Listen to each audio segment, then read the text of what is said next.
வணக்கம் ஃப்ரெண்ட்ஸ். இந்த வீடியோவில் என்ன பார்க்க போகிறோம்னா, மேல்நிலை முதலாம் ஆண்டு பொருளியல் 11th எக்கனாமிக் புக்கில் இருக்கிற புக் பேக் கொஸ்டின்ஸ் தான் பார்க்க போகிறோம். இந்த புக்கில் மொத்தமாக 12 யூனிட் இருக்குது. நாம் இந்த வீடியோவில் முதல் 4 யூனிட்டோட புக் பேக் கொஸ்டின்ஸ் பார்க்கலாம். முதல் யூனிட், முதல் பாடம் நுண்ணின பொருளியல் ஓர் அறிமுகம். முதல் பாடம் நுண்ணின பொருளியல் ஓர் அறிமுகம். புக் பேக் கொஸ்டின்ஸ் பார்க்கறதுக்கு முன்னாடி ஒரு மேற்கோள் கொடுத்துருக்காங்க, அதை பார்க்கலாம். பொருளியல் எங்கும் நிறைந்தது. பொருளியலின் புரிதல் நல்ல முடிவுகளை எடுக்கவும் ஆனந்தமான வாழ்வை பெறவும் உதவும் என கூறியவர் யார்னா டெய்லர் கோவன். டெய்லர் கோவன். பொருளியல் எங்கும் நிறைந்தது. பொருளியலின் புரிதல் நல்ல முடிவுகளை எடுக்கவும் ஆனந்தமான வாழ்வை பெறவும் உதவும் என கூறியவர் டெய்லர் கோவன். புக் பேக் கொஸ்டின்ஸ் பார்க்கலாம். முதல் கேள்வி, மனிதனுடைய வாழ்க்கையின் அன்றாட நடவடிக்கைகளை பற்றி பொருளியல் ஆராய்கிறது என்று கூறியவர் ஆல்பிரட் மார்ஷல். மனிதனுடைய வாழ்க்கையின் அன்றாட நடவடிக்கைகளை பற்றி பொருளியல் ஆராய்கிறது என்று கூறியவர் யார்னா ஆல்பிரட் மார்ஷல். அடுத்தது, பொருளாதாரத்தில் நாம் படிக்கும் அடிப்படை பிரச்சனை பற்றாக்குறை. பொருளாதாரத்தில் நாம் படிக்கும் அடிப்படை பிரச்சனை என்னன்னா பற்றாக்குறை. அடுத்தது, நுண்ணியல் பொருளியல் எதை உள்ளடக்கியது? தனிநபர் பொருளாதார நடவடிக்கைகள். நுண்ணியல் பொருளியல் என்பது தனிநபர் பொருளாதார நடவடிக்கைகளை உள்ளடக்கியது. அடுத்தது, கீழ்கண்டவற்றில் எது நுண்ணியல் பொருளாதாரம் சார்ந்தது? ஆன்சர் கோதுமையின் விலை அதன் தேவையை நிர்ணயிக்கிறது என்பது நுண்ணியல் பொருளாதாரம் சார்ந்தது. கோதுமையின் விலை அதன் தேவையை நிர்ணயிக்கிறது என்பது நுண்ணியல் பொருளாதாரத்தை சார்ந்தது. அடுத்தது, பொருந்தாத ஒன்றை கண்டறிக. மற்றவை மாறாதிருக்கும் போது என்பது பொருந்தாத ஒன்று. மற்ற ஆப்ஷன்லாம் பார்க்கலாம். நாடுகளின் செல்வங்கள் மற்றும் காரணங்களை குறித்த ஒரு விசாரணை என்பது ஆடம் ஸ்மித்தின் பொருளாதாரம் சார்ந்த நூல். நாடுகளின் செல்வங்கள் மற்றும் காரணங்களை குறித்த ஒரு விசாரணை என்பது ஆடம் ஸ்மித்தின் பொருளாதாரம் சார்ந்த நூல். இந்த நூலில் பொருளாதார கோட்பாடுகள் பற்றியும் பொருளாதார அறிவியலின் இயல்பும் அதன் சிறப்பும் பற்றியும் ஆடம் ஸ்மித் கூறியுள்ளார். ஸோ ஆன்சர் மற்றவை மாறாதிருக்கும் போது என்பது பொருந்தாத ஒன்று. அடுத்தது, சமநிலை விலை என்பது அந்த விலையில் தேவையின் அளவும் அளிப்பின் அளவும் சமம். சமநிலை விலை என்பது என்னன்னா அந்த விலையில் தேவையின் அளவும் அளிப்பின் அளவும் சமமாக இருத்தல் தான் சமநிலை விலை. அடுத்தது, நாடுகளின் செல்வம் மற்றும் காரணங்களை குறித்த ஒரு விசாரணை என்ற நூலின் ஆசிரியர் ஆடம் ஸ்மித். அடுத்தது, விருப்பங்களோடும் கிடைப்பருமையுள்ள மாற்று வழிகளில் பயன்படத்தக்க சாதனங்களோடும் தொடர்புள்ள மனித நடவடிக்கைகளை பற்றி பயில்கின்ற அறிவியலே பொருளியலாகும் என்று இலக்கணம் வகுத்தவர் லயனல் ராபின்ஸ். Lionel Robbins. விருப்பங்களோடும் கிடைப்பருமையுள்ள மாற்று வழிகளில் பயன்படத்தக்க சாதனங்களோடும் தொடர்புள்ள மனித நடவடிக்கைகளை பற்றி பயில்கின்ற அறிவியலே பொருளியலாகும் என இலக்கணம் வகுத்தவர் லயனல் ராபின்ஸ். அடுத்தது, பொருளாதாரத்தின் தந்தை ஆடம் ஸ்மித். பொருளாதாரத்தின் தந்தை யார்னா ஆடம் ஸ்மித். அடுத்தது, பொருளியல் என்பது ஒரு சமூக அறிவியல் என்று கூறுவர். ஏனெனில் காரணம் மற்றும் விளைவுகளுக்கிடையே உள்ள தொடர்பு. அடுத்தது, விதிகளை உருவாக்குவதற்கு தொகுத்தாய்வு முறையும் பகுத்தாய்வு முறையும் பயன்படுத்தப்படுகின்றன. பரிசோதனைகள். பொருளியல் என்பது ஒரு சமூக அறிவியல் என்று கூறுவர். ஏனெனில் காரணம் மற்றும் விளைவுகளுக்கு இடையே உள்ள தொடர்பு, விதிகளை உருவாக்குவதற்கு தொகுத்தாய்வு முறையும் பகுத்தாய்வு முறையும் பயன்படுத்தப்படுகின்றன. அடுத்த ஆப்ஷன் வந்து பரிசோதனைகள். ஆன்சர் வந்து மேற்கூறிய அனைத்தும். அடுத்தது, பயன்பாடு என்பது மனித விருப்பங்களை நிறைவு செய்யும் பண்டங்கள் மற்றும் பணிகளின் சக்திதான் பயன்பாடு எனப்படும். பயன்பாடு என்பது மனித விருப்பங்களை நிறைவு செய்யும் பண்டங்கள் மற்றும் பணிகளின் சக்திதான் பயன்பாடு எனப்படும். அடுத்தது, அங்காடி என்பது நபர்கள் நேரடியாகவோ அல்லது மறைமுகமாகவோ பொருட்கள் வாங்கும் விற்கும் முறையை குறிக்கும். அங்காடி என்பது நபர்கள் நேரடியாகவோ அல்லது மறைமுகமாகவோ பொருள்கள் வாங்கும் விற்கும் நிலையை குறிப்பது தான் அங்காடி எனப்படும். அடுத்தது, எது பொருளாதார நல இலக்கணம் சார்ந்தது அல்லனா, பொருளாதாரம் எண்ணற்ற விருப்பங்களையும் வரையறுக்கப்பட்ட வளங்களையும் பற்றியது என்பது பொருளாதார நல இலக்கணம் சார்ந்தது அல்ல. அப்போ பொருளாதார நல இலக்கணம் சார்ந்தவைகள் எவைனா, சாதாரண மனிதனை பற்றி படிப்பது, பொருளாதாரம் செல்வம் மீது மட்டும் தனி கவனம் செலுத்துவதில்லை, பொருளாதாரம் என்பது பருப்பொருள் நலம் சார்ந்த படிப்பு. இதெல்லாம் பொருளாதார நல இலக்கணம் சார்ந்தவை. அடுத்தது, வளர்ச்சி இலக்கணம் என்பது இயங்குநிலை பொருளாதார கட்டமைப்பில் தேர்ந்தெடுப்பதில் உள்ள பிரச்சனை. வளர்ச்சி இலக்கணம் என்பது இயங்குநிலை பொருளாதார கட்டமைப்பில் தேர்ந்தெடுப்பதில் உள்ள பிரச்சனை தான் வளர்ச்சி இலக்கணம். அடுத்தது,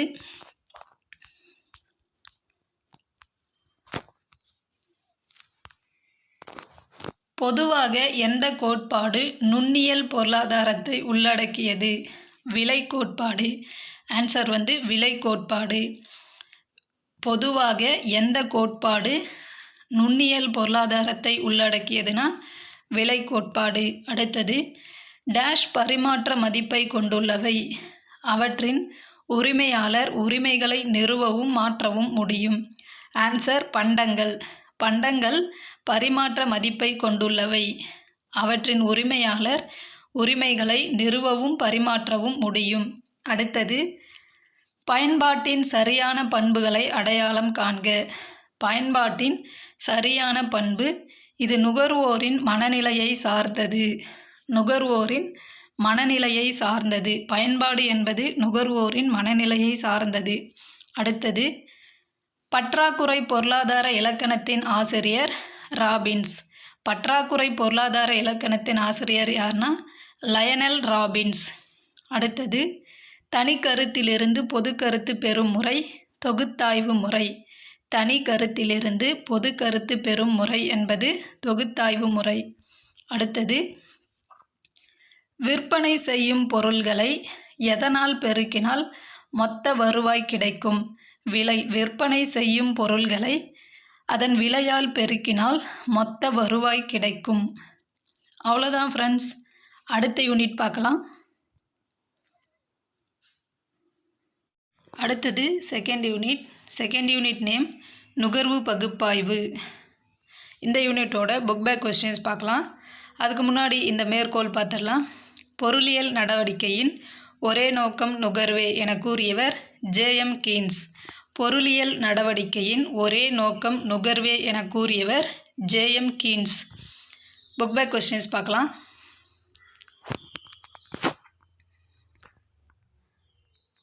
முதல் கேள்வி, முரண்பட்டதை தெரிவு செய்க.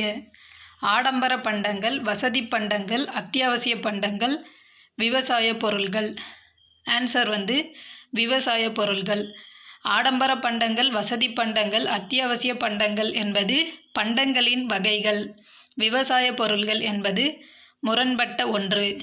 அடுத்தது, தெரிவுகள் எப்போதும் கட்டுப்படுத்தப்பட்ட அல்லது வரையறுக்கப்பட்டவையாக இருப்பதற்கு காரணம் வளங்கள் டேஷாக இருப்பது. வளங்கள் பற்றாக்குறையாக இருப்பது. ஆன்சர் வந்து பற்றாக்குறை. தெரிவுகள் எப்போதும் கட்டுப்படுத்தப்பட்ட அல்லது வரையறுக்கப்பட்டவையாக இருப்பதற்கு காரணம் வளங்கள் பற்றாக்குறையாக இருப்பது. அடுத்தது, இயல்பெண் பயன்பாட்டு ஆய்வை வழங்கியதில் முதன்மையானவர் மார்ஷல். இயல்பெண் பயன்பாட்டு ஆய்வை வழங்கியதில் முதன்மையானவர் யார்னா மார்ஷல். அடுத்தது, கீழ்கண்ட வாய்ப்பாட்டின் மூலம் இறுதிநிலை பயன்பாட்டை அளவிடலாம். Answer TUN minus of TUN-1. TU என்பது மொத்த பயன்பாடு, டோட்டல் யூட்டிலிட்டி. ஆன்சர் வந்து TUN-1. இறுதிநிலை பயன்பாட்டை அளவிடும் வாய்ப்பாடு TUN-1. அடுத்தது, இறுதிநிலை பயன்பாடு பூஜ்ஜியமாக இருக்கும்போது மொத்த பயன்பாடு உச்சமாக இருக்கும். இறுதிநிலை பயன்பாடு பூஜ்ஜியமாக இருக்கும்போது மொத்த பயன்பாடு என்பது உச்சமாக இருக்கும். அடுத்தது, காசன் முதல் விதி டேஷ் என்றும் அழைக்கப்படுகிறது. குறைந்து செல் இறுதிநிலை பயன்பாட்டு விதி. காசன் முதல் விதி குறைந்து செல் இறுதிநிலை பயன்பாட்டு விதி என்றும் அழைக்கப்படுகிறது. அடுத்தது, கீழ்கண்ட விதியை தேவை விதி அடிப்படையாக கொண்டுள்ளது. குறைந்து செல் இறுதிநிலை பயன்பாட்டு விதியை தேவை விதி அடிப்படையாக கொண்டுள்ளது. அடுத்தது, நுகர்வோர் எச்சம் என்ற கருத்துடன் தொடர்புடையவர் மார்ஷல். நுகர்வோர் எச்சம் என்ற கருத்துடன் தொடர்புடையவர் யார்னா மார்ஷல்.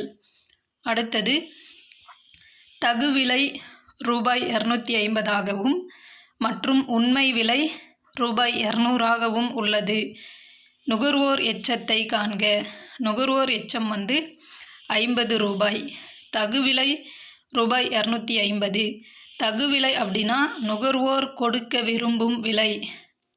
உண்மை விலை என்பது நுகர்வோர் கொடுத்த விலை. ஸோ தகுவிலை 250 உண்மை விலை 200 இருக்கும்போது நுகர்வோர் எச்சம் 50. சமநோக்கு வளைகோட்டின் அடிப்படையானது தரவரிசை ஆய்வு. சமநோக்கு வளைகோட்டின் அடிப்படை என்னன்னா தரவரிசை ஆய்வு. அடுத்தது,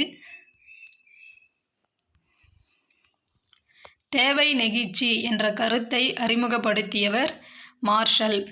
தேவை நெகிழ்ச்சி என்ற கருத்தை அறிமுகப்படுத்தியவர் யார்னா மார்ஷல். அடுத்தது, கீழ்காணும் எவற்றால் தேவை அதிகரிக்கிறது? ஆன்சர் அதிக மானியம் வழங்குவதால். அதிக மானியம் வழங்குவதால் தேவை அதிகரிக்கிறது.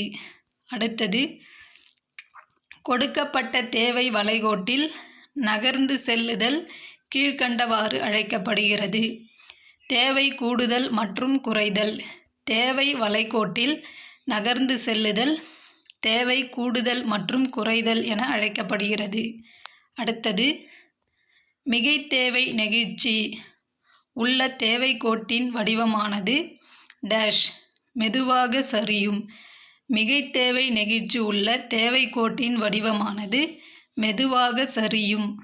அடுத்தது, நுகர்வோர் சமநிலையில் இருக்கும்போது இறுதிநிலை பயன்பாடானது சமமாக இருக்கும். நுகர்வோர் சமநிலையில் இருக்கும்போது இறுதிநிலை பயன்பாடானது சமமாக இருக்கும். அடுத்தது, சமநோக்கு வளைகோட்டை முதலில் தோற்றுவித்தவர் எட்ஜ்வொர்த். சமநோக்கு வளைகோட்டை முதலில் தோற்றுவித்தவர் எட்ஜ்வொர்த். அடுத்தது, தேவை நெகிழ்ச்சி 1க்கு சமமாக இருக்கும்போது அலகு தேவை நெகிழ்ச்சி எனப்படும். தேவை நெகிழ்ச்சி 1க்கு சமமாக இருக்கும்போது அது அலகு தேவை நெகிழ்ச்சி எனப்படும். அடுத்தது, சம அளவு திருப்தியை கொடுக்கக்கூடிய புள்ளிகளை இணைக்கும் கோடானது இதனுடன் தொடர்புடையவை. சமநோக்கு வளைகோட்டுடன் தொடர்புடையவை. சம அளவு திருப்தியை கொடுக்கக்கூடிய புள்ளிகளை இணைக்கும் கோடானது சமநோக்கு வளைகோட்டுடன் தொடர்புடையது. அடுத்தது, சாதாரண தரவரிசை பயன்பாட்டை எவ்வாறு அளவிடலாம்? தரப்படுத்துதல். சாதாரண தரவரிசை பயன்பாட்டை தரப்படுத்துதல் மூலம் அளவிடலாம். அடுத்தது, சமநோக்கு வளைகோடுகள் எதிர்மறை சரிவுடையது. சமநோக்கு வளைகோடுகள் எதிர்மறை சரிவுடையது. அவ்வளோதான் ஃப்ரெண்ட்ஸ். அடுத்த யூனிட் மூன்றாவது பாடம் உற்பத்தி பகுப்பாய்வு. மூன்றாவது பாடம் உற்பத்தி பகுப்பாய்வு இந்த பாடத்தோட புக் பேக் கொஸ்டின்ஸ் பார்க்கலாம். அதுக்கு முன்னாடி ஒரு மேற்கோள் கொடுத்துருக்காங்க, அதை பார்க்கலாம். உற்பத்தி என்பது பரிமாற்றத்தின் மூலம் மற்ற மனிதர்களின் விருப்பத்தை நிறைவு செய்யும் செயல்பாடாகும் என கூறியவர் ஜே.ஆர். ஹிக்ஸ். உற்பத்தி என்பது பரிமாற்றத்தின் மூலம் மற்ற மனிதர்களின் விருப்பத்தை நிறைவு செய்யும் செயல்பாடாகும் என கூறியவர் J R. Hicks. Book back questions பார்க்கலாம். முதல் கேள்வி, முதன்மை உற்பத்தி காரணிகளாவன நிலம் மற்றும் உழைப்பு. நிலம் மற்றும் உழைப்பு தான் முதன்மை உற்பத்தி காரணிகள். அடுத்தது, மற்ற பண்டங்களையும் பணிகளையும் உற்பத்தி செய்ய பயன்படுத்தப்படும் மனித முயற்சியால் உற்பத்தி செய்யப்பட்ட பண்டங்கள் மூலதனம் எனப்படும். மற்ற பண்டங்களையும் பணிகளையும் உற்பத்தி செய்ய பயன்படுத்தப்படும் மனித முயற்சியால் உற்பத்தி செய்யப்பட்ட பண்டங்கள் மூலதனம் எனப்படும். அடுத்தது, சராசரி உற்பத்தியை கணக்கிட பயன்படும் விகிதம் TP/N. சராசரி உற்பத்தி AP. APனா average product. Average product equal TP/N. TPனா டோட்டல் ப்ராடக்ட். N என்பது டோட்டல் யூனிட்ஸ் ஆஃப் இன்புட்ஸ். அதாவது சராசரி உற்பத்தி ஈக்குவல் மொத்த உற்பத்தி டிவைடட் பை மொத்த உள்ளீடுகளின் அலகு. மொத்த உற்பத்தி டிவைடட் பை மொத்த உள்ளீடுகளின் அலகு. அடுத்தது, எந்த காரணி சமுதாய மாற்றம் உருவாக்கும் முகவர் என்று அழைக்கப்படுகிறது? தொழிலமைப்போர். தொழிலமைப்போர். சமுதாய மாற்றம் உருவாக்கும் முகவர் தொழிலமைப்போர். அடுத்தது, தொழில் முனைவோரின் முக்கிய குணம் உறுதியற்ற தன்மையை பொறுத்து கொள்ளல் என்ற கூற்றை கூறியவர் நைட். தொழில் முனைவோரின் முக்கிய குணம் உறுதியற்ற தன்மையை பொறுத்து கொள்ளல் என கூறியவர் நைட். அடுத்தது,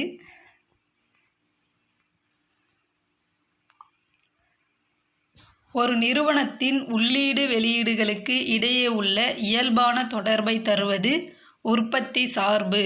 ஒரு நிறுவனத்தின் உள்ளீடு வெளியீடுகளுக்கு இடையே உள்ள இயல்பான தொடர்பை தருவது எதுனா உற்பத்தி சார்பு.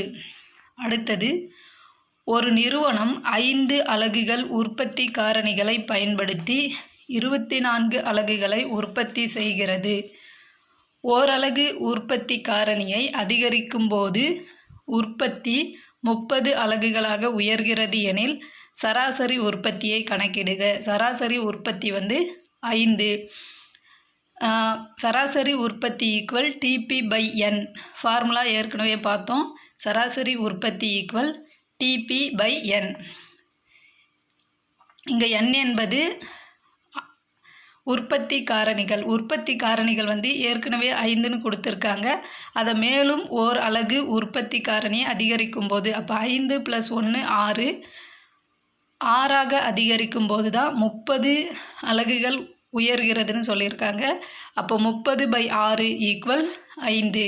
சராசரி உற்பத்தி ஈக்குவல் 30/6 ஈக்குவல் 5.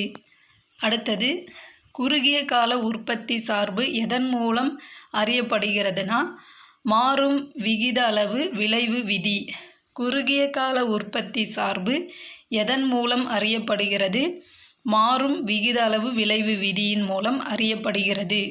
அடுத்தது, நீண்ட கால உற்பத்தி சார்பு எதன் மூலம் அறியப்படுகிறது? விகித அளவு விளைவு விதி. நீண்ட கால உற்பத்தி சார்பு விகித அளவு விளைவு விதியின் மூலம் அறியப்படுகிறது. அடுத்தது, சம உற்பத்தி கோட்டின் வேறு பெயர் சம உற்பத்தி வளைகோடு. சம உற்பத்தி கோட்டின் வேறு பெயர் சம உற்பத்தி வளைகோடு. அடுத்தது,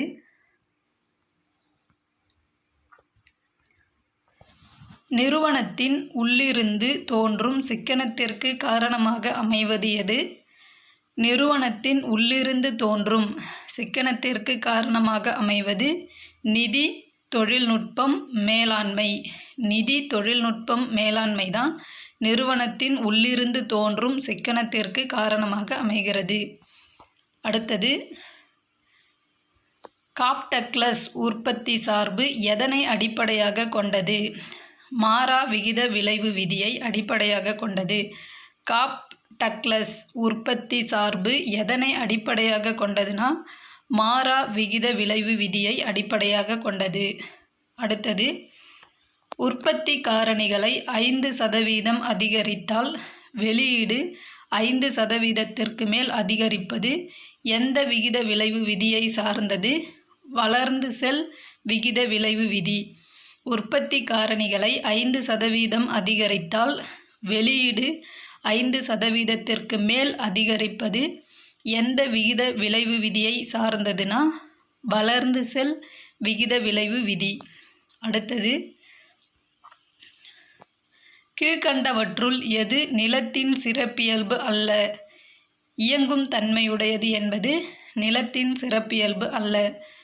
குறை அளிப்பு என்பது நிலத்தின் சிறப்பியல்பு. குறை அளிப்பு, நிலம் குறை அளிப்பு உடையது. நிலம் பல வகைப்படும். நிலம் இயற்கையின் கொடை. அடுத்தது, ஓரலகு உற்பத்தி காரணியை அதிகரிக்கும் போது கிடைக்கும் உற்பத்தி இறுதிநிலை உற்பத்தியாகும். ஓரலகு உற்பத்தி காரணியை அதிகரிக்கும் போது கிடைக்கும் உற்பத்தி இறுதிநிலை உற்பத்தியாகும். அடுத்தது, நவீன பொருளியல் வல்லுநர்களின் விதி வளர்ந்து செல் விகித அளவு. நவீன பொருளியல் வல்லுநர்களின் விதி வளர்ந்து செல் விகித அளவு. அடுத்தது,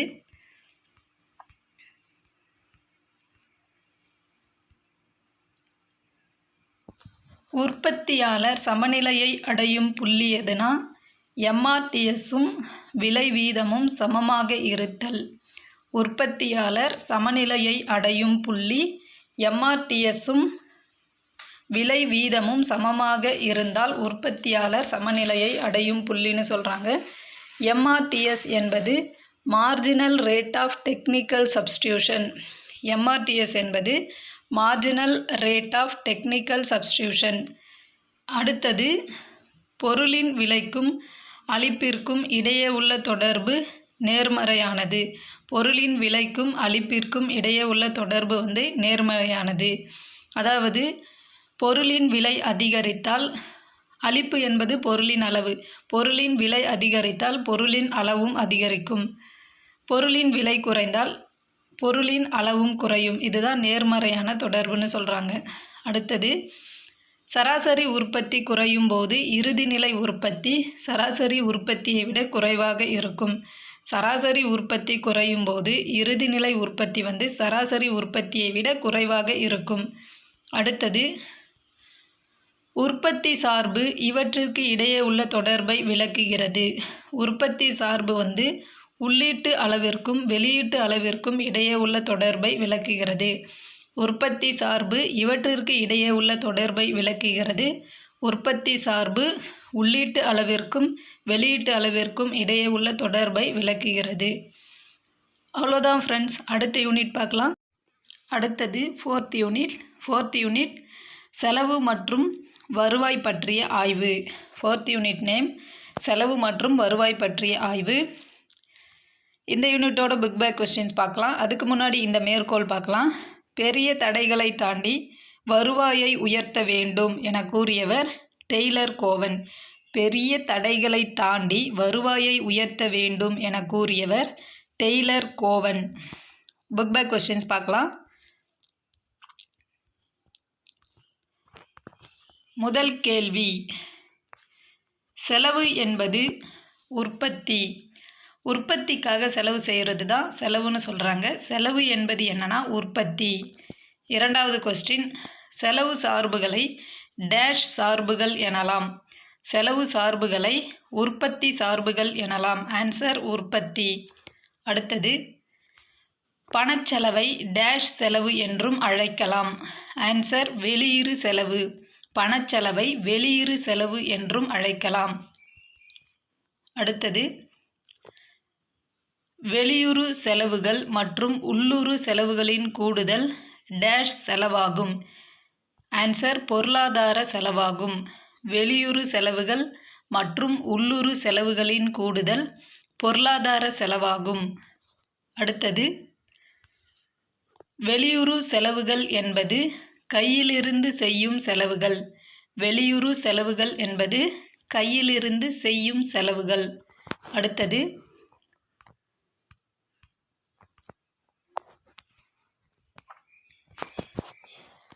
தனக்கு சொந்தமான வளங்களை நிறுவனத்திற்கு செய்யும் செலவு உள்ளுறு செலவு எனப்படும்.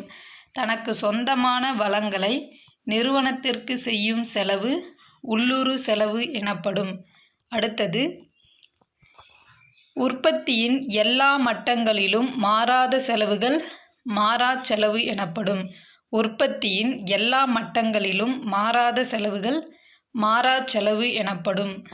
அடுத்தது சராசரி மாறும் செலவுக்கான வாய்ப்பாடு TVC/Q. சராசரி மாறும் செலவுக்கான வாய்ப்பாடு TVC/Q. TVC என்பது டோட்டல் வேரியபிள் காஸ்ட், Q என்பது குவான்டிட்டி ஆஃப் அவுட்புட்ஸ். அடுத்தது ஒரு அலகு கூடுதலாக உற்பத்தி செய்வதற்கு ஆகும் செலவு இறுதிநிலை செலவு. ஒரு அலகு கூடுதலாக உற்பத்தி செய்வதற்கு ஆகும் செலவு இறுதிநிலை செலவு. அடுத்தது உற்பத்திக்கு ஏற்றாற்போல் மாறும் செலவு டேஷ் செலவு எனப்படும். மாறும் செலவு எனப்படும். உற்பத்திக்கு ஏற்றாற்போல் மாறும் செலவு எனப்படும். அடுத்தது கூலி டேஷ் செலவுக்கு எடுத்துக்காட்டாகும். கூலி என்பது மாறும் செலவுக்கு எடுத்துக்காட்டாகும். கூலி என்பது மாறும் செலவுக்கு எடுத்துக்காட்டு. அடுத்தது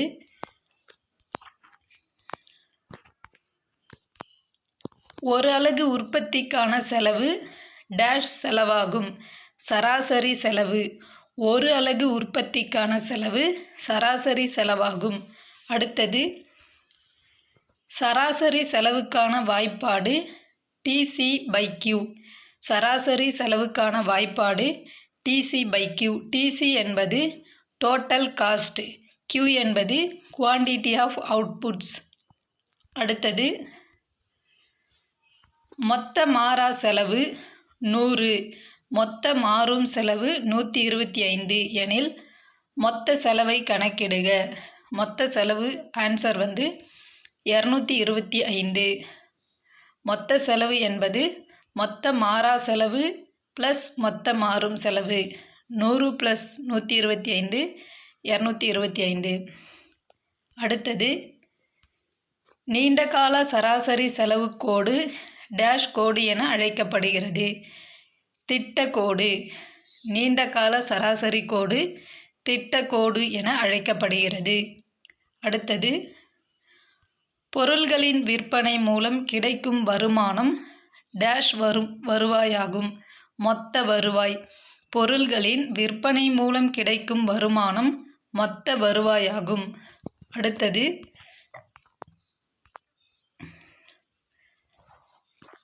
ஒரு அலகு பொருளை கூடுதலாக விற்பதால் கிடைக்கும் வருவாய் டேஷ் வருவாயாகும்.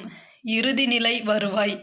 ஒரு அலகு பொருளை கூடுதலாக விற்பதால் கிடைக்கும் வருவாய் இறுதிநிலை வருவாயாகும். அடுத்தது இறுதிநிலை வருவாய் என்பது ஏற்கனவே உள்ள டேஷுடன் கூடுதலாக பெறுவது. ஏற்கனவே உள்ள மொத்த வருவாயுடன் கூடுதலாக பெறுவதுதான் இறுதிநிலை வருவாய். அடுத்தது விலை நிலையாக இருக்கும்போது AR கோடு MR கோட்டுக்கு டேஷ் ஆக இருக்கும். ஆன்சர் சமமாக இருக்கும். விலை நிலையாக இருக்கும்போது AR கோடு MR கோட்டுக்கு சமமாக இருக்கும். AR என்பது ஆவரேஜ் ரெவன்யூ, MR என்பது மார்ஜினல் ரெவன்யூ. அடுத்தது ஒரு புத்தகம் ரூபாய் 10 வீதம் 40 புத்தகங்கள் விற்கிறார் எனில் அவருக்கு கிடைக்கும் மொத்த வருவாய் ரூபாய் 400. ஒரு புத்தகம் ரூபாய் 10 வீதம் 40 புத்தகங்களை விற்கிறார் எனில் அவருக்கு கிடைக்கும் மொத்த வருவாய் ரூபாய் 400. அவ்வளோதான் ஃப்ரெண்ட்ஸ். முதல் 4 யூனிட்டோட புக் பேக் கொஸ்டின்ஸ் பார்த்துருக்கோம். அடுத்த வீடியோவில் பார்க்கலாம். தேங்க்யூ.